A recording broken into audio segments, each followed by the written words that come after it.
Welcome to Rediscovering Foods.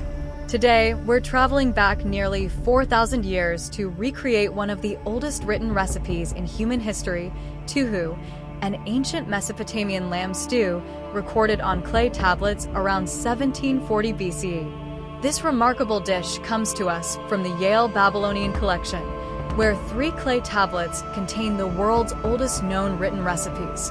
What's fascinating is that we can actually read and recreate a dish that was enjoyed by people living between the Tigris and Euphrates rivers almost 4 millennia ago. The recipe for Tuh'u comes from 3 cuneiform tablets housed in the Yale Babylonian Collection, dating to the Old Babylonian period.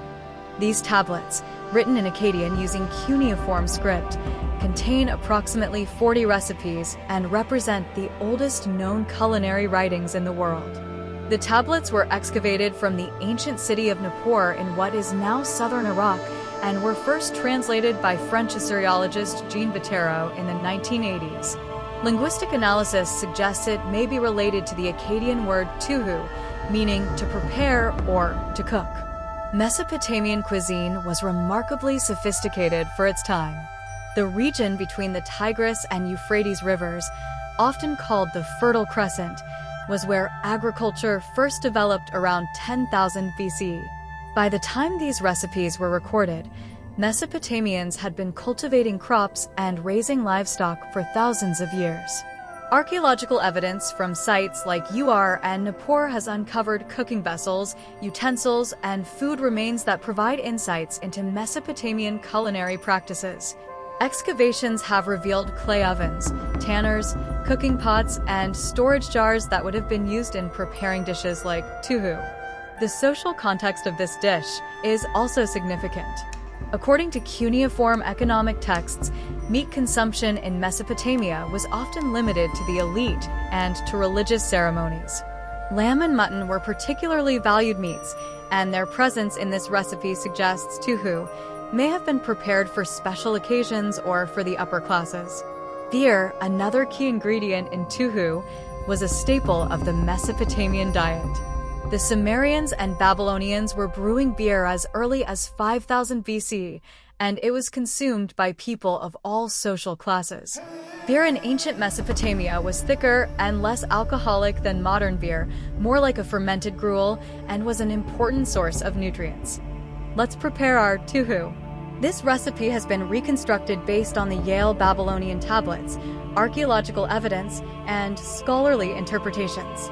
For our Tuh'u, we'll need 1 pound of diced lamb leg meat, half a cup of rendered sheep fat, 1 cup of ale beer, half a cup of water, 1/2 teaspoon of salt, 1 chopped onion, 2 tablespoons of chopped arugula, 2 tablespoons of chopped cilantro, 2 tablespoons of semolina flour, 1 teaspoon of ground cumin, 1 diced beet, 2 cloves of crushed garlic, 1 chopped leek, fresh cilantro for garnish. First, I'll prepare the lamb.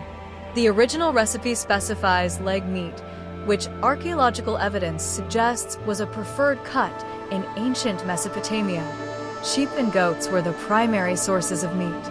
Now I'll heat the fat in a clay pot similar to those used by ancient Mesopotamians.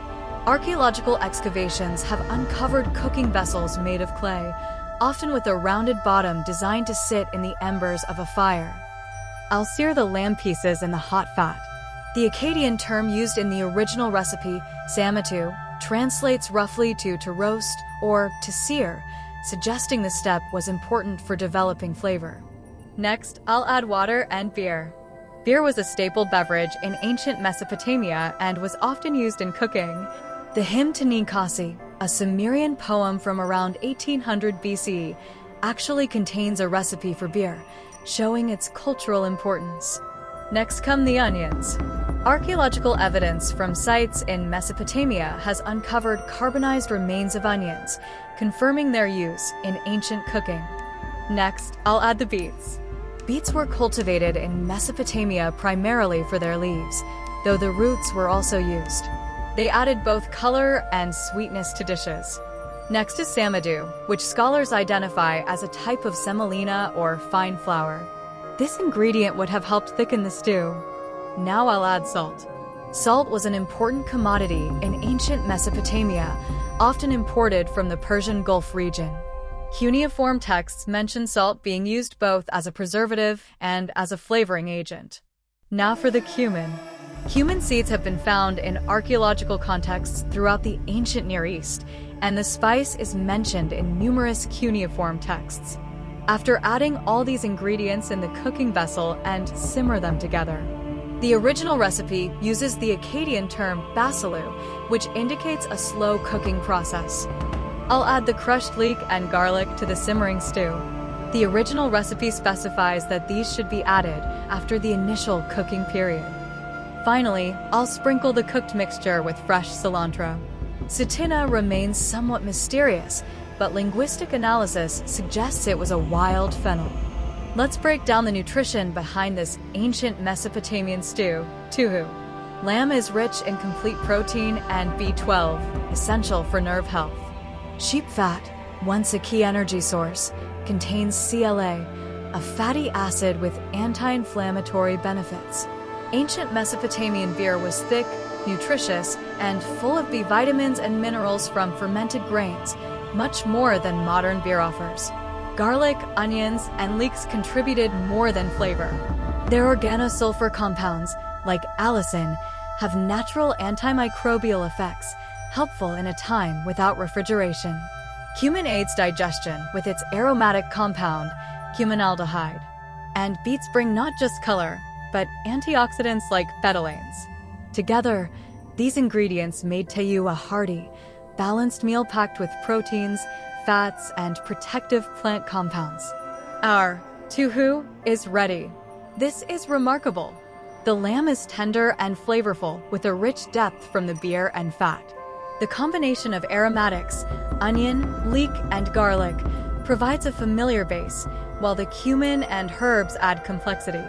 The beets give a subtle sweetness and beautiful color to the stew. Thanks for joining me on this historical culinary journey. If you enjoyed learning about this ancient Mesopotamian recipe, please like and subscribe to Rediscovering Foods. Until next time, remember, ancient flavors never go out of style.